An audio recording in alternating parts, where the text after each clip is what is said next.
I'm Jeff Morgan. I'm here with Dad Talk today, and I've got a very special guest, Kelly. I don't remember your last name was Lester. Lester, yes. Kelly Lester. And you're here. Where are you today? Because nobody actually knows where we are. We've been keeping it secret because Dad Talk today going to a women's event. Really? It is. It's actually the Young Women's Leadership Summit with Turning Point USA. Okay. So it's for women, but we like men, so you're allowed to come. I'm glad that that's the case. So what are you here? Who are you representing? Yeah, I'm with And Then There Were None and Pro Love Ministries. Those are two ministries founded by Abby Johnson. So they work together. I did not know that. Yep, she founded both, and they're separate, but she founded both, so we work very closely with each other. And Abby is a big hero here in Texas, as you know. You're not from Texas. I am not. You can tell by my voice. Well, yeah. I'm more New England, Pennsylvania. Okay. So, yeah, I'm very familiar. But anyway, so good to have you here. So, And Then There Were None. What is that ministry about? Or what is that? Is it a ministry? Do you call it a ministry? It is. Okay. So our goal is to rescue workers out of the abortion industry. We know that we don't ever want finances to be a reason why somebody stays in the abortion industry. Right. And believe it or not, Planned Parenthood pays really well. Tell us about that. And so, they want people that are underqualified. They want to overpay them so that they will stay trapped in the abortion industry. Wow. Yeah. And do you have specifics as far as, what does a housekeeper make, if you have a housekeeper, or a receptionist, for example? It varies, obviously varies state to state, varies clinic to clinic, but we did recently have a housekeeper in the state of California who was making $1,400 a week. That's pretty good pay. That's not a bad salary. Yeah, for sure. Yeah. So, how did you get involved with this ministry? Sure. So I myself am a former clinic worker. Several years, when I was 12 years old, I was raped. I then got pregnant at the age of 15, and that's when I had my first abortion. Okay. And that first abortion led me down a pathway of destruction, using drugs, violence, just every kind of depravity you could imagine. And I was involved in that lifestyle, and I wanted a way to help people. And so I looked at my local newspaper, and I saw that a clinic was hiring, and I looked, and it was the clinic where I'd had my first abortion.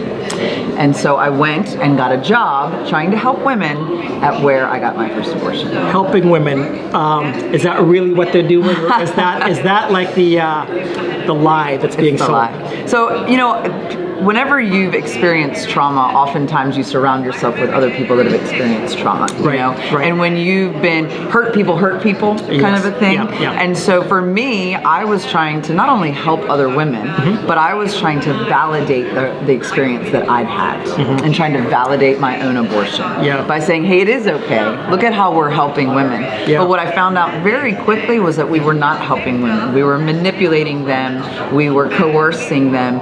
And ultimately, some of them we were permanently damaging, not only emotionally but physically. Yeah.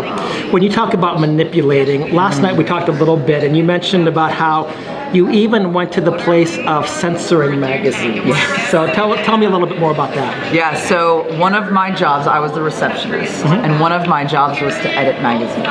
And so what that meant to edit a magazine was we cut out any pictures that had babies, or a happy couple, or anything that might cue this woman of, I want to have this child. Right. We had now this was 20 years ago, so we had VCR tapes that had what looked like live TV, but again was edited so there was no commercials that might persuade her to have a baby. Yeah. The other thing, which you guys will appreciate or not appreciate, was in the state of Virginia was a 24-hour waiting period, so the woman would have to come in to have an initial consultation and then come back 24 hours later for her procedure. At that initial appointment, oftentimes she would bring her boyfriend, her partner, her spouse, whomever. And when the woman would go back for her initial consultation, we would turn the air conditioning on because we did not want her to come out to a supportive boyfriend, husband, partner. So the waiting room was not air conditioned, but the back area was. Right, so we would make it so that he was uncomfortable so that he would leave. So when she came out, she was alone. Got it. Got it. So it's interesting that you're talking about the boyfriend, the significant other, the spouse.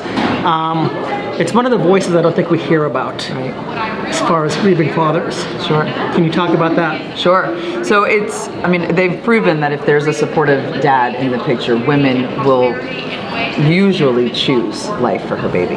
The unfortunate thing is that we as a society have told men, you don't have a voice in this. It's her body, her choice. You know, to be a good man, pay for the abortion and support her, but you don't get any say in it. And I myself have had 4 abortions, and 2 of those, the men actually wanted to keep the baby, but I didn't want to, and they had no say in it. And so I've actually run into them afterwards, you know, now years later that I've healed, and they are still grieving the loss of the child that happened at that time. You mentioned in Tennessee recently there was a Fetal Remains Act passed. How do you see that? Does that help men at all? I mean, the reality is they have no voice. But the Fetal Remains Act, how does that somewhat, a little bit help men? Sure. So there were several points to it that we wanted to make. One, it gives personhood. So the fetal remains, when a woman comes in for an abortion, she is given the choice of whether she wants to bury or wants to cremate the baby. And so that is great for many reasons. One, it brings personhood to the baby. Instead of a trash can. Instead of a medical waste trash can, exactly. 2, it's a cost to the Planned Parenthood because they now have to pay for this to happen. But one of the things that I focused on in my testimony was it is now a way for these men, these fathers, these grandmothers, these siblings, aunts, uncles to grieve the loss of this child. They have a place, and although they didn't have a say in it, at least they know that there was a humane disposition of the remains, and it's not in some trash can in some medical waste bin. So you know what, at Dad Talk today, we talk about the importance of fathers. Sure. And I want to ask another question here. When you look at the people that come to the clinic for abortions, how many of them come from broken families or never formed families, as opposed to intact families with a strong mother and father figure? I don't know what the specific numbers are, but I can tell you overwhelming majority of them. I mean, the fact that abortion clinics are positioned in poor neighborhoods, there's a reason for that. It's been shown that systemic poverty happens because of the broken family, because of the lack of fathers, the lack of the father figure. And so it absolutely plays a part in it. And one of the moves in the pro-life movement, I worked for a pregnancy resource center, and we work closely with many of them, is a Fatherhood Initiative, supporting these dads, giving these dads, because many of them didn't have fathers, so they don't have a role model. They don't think they can do it because they don't even know what it looks like, you know. And so coming alongside of them and supporting them so that they can support their wives, so they can be good dads and have children, that's something that's really started to change the face of the pro-life movement. So what about, you mentioned the Fatherhood Initiative, because I know that there are some people that say the Fatherhood Initiative is bad. Now everybody favors father. Some people that say, I want to be a father, but I can't be a father because of what you said. The father has no voice in the matter. What are your thoughts about the Fatherhood Initiative? And I guess as well, what are your thoughts about marriage in particular? So I would say my thoughts are, men, you have a say. Your say happens before you get in bed. That's true. Like if you... The most manly thing that you can do is honor women so that they feel valued and loved and not pressured to have sex. And oftentimes, let's be real, women are pressuring men too.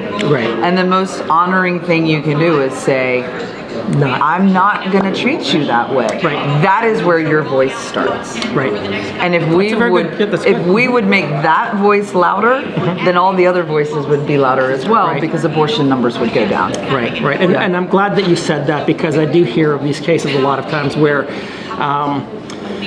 like you said, I mean, it is a two-way act in most instances. I mean, there are other times, but usually it's a two-way, mutual reciprocating act. And it's a shame that only one person gets a voice. But that also brings us to, like, for example, I mean, you may not be able to speak to this, but the idea of divorce industry today. Because so often, and we've talked with Abby Johnson, and Abby was great on this issue of no-fault divorce. Because the recipient, the respondent to a no-fault divorce, has no voice. Right. The divorce is going to be granted without exception 100% of the time. The family will be destroyed. And just like a father or a mother can grieve a lost child, a father or a mother can grieve a whole lost family. Sure. Do you see any parallels between the two? Or I think it's absolute parallels. I mean, the breakdown of the family is what has gotten us here. Right. And so, for sure, just like there being no consequence to the act that causes children, there being no consequence to divorce, of course. I mean, that's going to it's just a continual ball that's getting bigger and bigger and not getting any better, for sure. And that's where I've said that the pro-life movement must have if they're going to be pro-life, the only consistent pro-life voice is to say, we must reduce divorce. Sure. We must oppose no-fault divorce. Sure. But I want to ask a question about you. Yeah. And I hope it's not too personal. Sure.